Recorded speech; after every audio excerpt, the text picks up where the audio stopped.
Welcome to the Bubblewrap podcast. I'm Ashley Walker from HSE Advice UK, and we're here to protect your business and make safety pop. Right, episode 4. Oh no. We're here again. Just us two this time. Well, small, The other two intimate. are busy. Yes.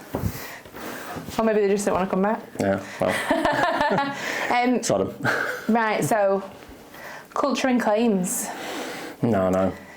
It's a big thing at the moment. It is a very big thing at the moment, and I think it's worth a conversation, Yeah. you know.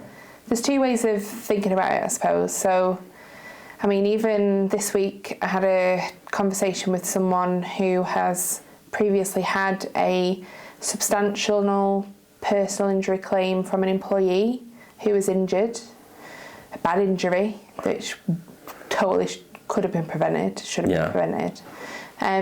But now, speaking to the business owner, and going back to the thing I keep saying is, you don't know what you don't know.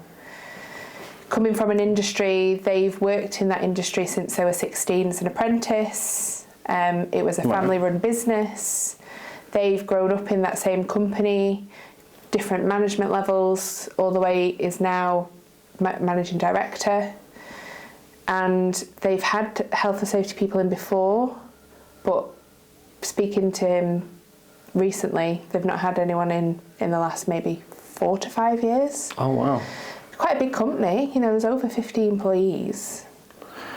So And that's a bit of a slip up then, really, isn't it? yeah, but now he's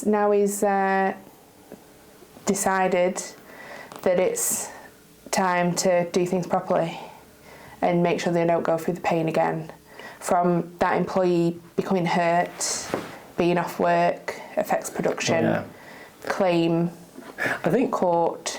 I think claims and taking employers to court, I think it can be viewed in many ways. And I think that the typical way and the more common way of viewing it, especially from an employer's standpoint, is, why are you doing this to us? Yeah. You know, we've treated you X, Y, and Z. Oh, yeah. You know, you've been like part of the family. Yeah.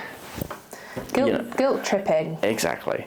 And but when you look at it from the injured person's or the person who's taken them to court's perspective, they have every right to. Oh yeah, 100%. You know, your employer hasn't done something to keep you safe. Well, actually, I'm going to say one thing on that. Go on. Some people I've spoken to in the past, even employees have admitted, I shouldn't have really been doing that. Oh, really? Well, I know the risk assessment said this, but I thought I'd just get away with that. Yeah. And actually, you're working against your policy procedure. But there's that part of, you know, the employee is always responsible. Vicarious liability. Yeah. They should provide the suitable supervision, instruction, training, risk assessment to make sure that employee doesn't do something stupid and, you know, goes on a bloody ladder and no 3 points of contact and doing all sorts of different stupid stuff. I think it's worth a mention on that it's if you are an employer and you are unfortunately taken to court through a health and safety failing, it is not the person taking you to court. It's not their responsibility to prove that you did wrong.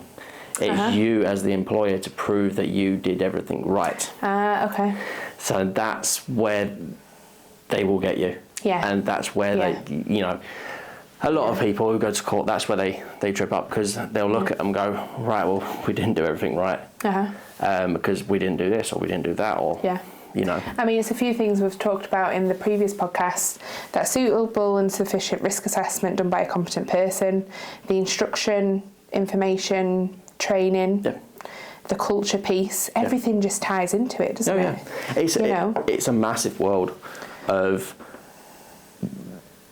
you know, if you don't have one thing, it's going to affect everything else. Yeah. But if you have everything in place, you're going to be covered. You're going to be fine, and you're going to prevent people getting injured. Yeah. And you're going to prevent you being taken to court or being, claims made against you. Yeah. And the last podcast, we ended on that review piece, didn't we? Yes. Reviewing your accident stats, near misses, inspection results, looking for those trends. Okay, so what do we need to do to improve for the future? What do we need to change policy-wise? And that all interlinks. Yeah. Really closely. Do you know what that's called? What? Continual improvement. Continual improvement. I love continual improvement. Just continue to improve. Yeah. It's not. You don't just do something. All right. Okay, we're fine now. It's just always. How can we make it better? How can we always make it better? Yeah. And there's always going to be regulation change, new things coming in. Yeah. And also it ties really closely into operating practices. If you're working, effectively, look at lean practices. We're working safely. It should bring in, more operational excellence. Then it brings in more profits. People are happy, people are safe. And I think that came from the first podcast when I started rambling on about that. But it's just, safety should be part and parcel of everything we do, not just a bolt on. No. Not just what safety topic are we talking about today with the workforce? Yeah. It's actually just part and parcel of everything that they do. Yeah. Even a clean up at the end of the day. I went to one client, it was a good few years ago, and I said, okay, so what do you do about housekeeping? Oh, well, at the end of the day, we finish an hour early to clean up. I'm like, well, wait, you're stopping production an hour. You're losing a whole hour of production time. Why don't you just clean up as you go? It's like, when you're making a roast dinner. Yeah. Right, hear me. Well, you might not cook, but, or your wife's making a roast dinner. It's a big task, isn't it? Like, it's not for the faint-hearted. But I try and clean as I go. Like, do dishes as I go. Because, my God, by the time I've ended and eaten a full roast dinner, I'm too tired to go and clean the kitchen and do the dishes. Yeah, see... But you're losing an hour of production time. Yeah, I get where you're coming from there. It's... if you do it as you go along, you're less likely to... Put pressure on yourself in normal workplace operations. I think that's a good point. I've never really thought about it like that, to be fair. I mean, I try and say, safety-wise, and what we do is quite a holistic view. We can't just look at, what's the risk assessments, what do they do? Actually, day to day, what are the operations? What does a business do? What does a business want to do? What do you want to do in 5 years' time? How are you going to grow there? Safety-wise as well, embedded in. You've got to just look to the future as well. Yeah. And that's that proactive nature, I suppose. Yeah. And I think all of that combined will prevent touch wood. Yeah, will prevent. I mean, sometimes accidents. You can't prevent a accident. No, accidents can be accidents. Accidents are what they are. They are accidents. They're never intended. No. You can't. You can prevent them as best you can, but unfortunately, you can't control people's behaviour. No, those human factors, no. Yeah, they're extremely hard to control, and I think that's what's going to trip a lot of people up is trying to control what they can't control, and then expose themselves to those risks. Really, and then that's when they're going to land themselves with a nice juicy claim. And there's that claim and blame culture now coming through. I hear it all the time now. Even if there's no accident, there seems to be claims coming here, there and everywhere. And as I said right at the beginning, you can see why. We're in a time and, in an age where people want compensation. People want justice for a wrongdoing. And, they should get it. That's the way it'll go. They should get it. It's interesting. We could debate about it all day long. Yes. Yeah. But I think it would be a very long and boring podcast. Probably. Talking about claims and I mean, you can go if anyone is interested, and if you've got a slightly twisted mind, you can always go onto the HSE website, and they've got all the cases and stuff that have been in court. And they're sometimes really interesting to read, and you see... That's true. They do make good case studies for training courses in the future. I mean, previous to this, we've been recording videos on different cases. Now, I don't always like to dwell on the negatives, but sometimes to try and get our message across, we do have to talk about certain cases and what went wrong and how people can prevent it, because, again, people don't know what they don't know. It's learning from.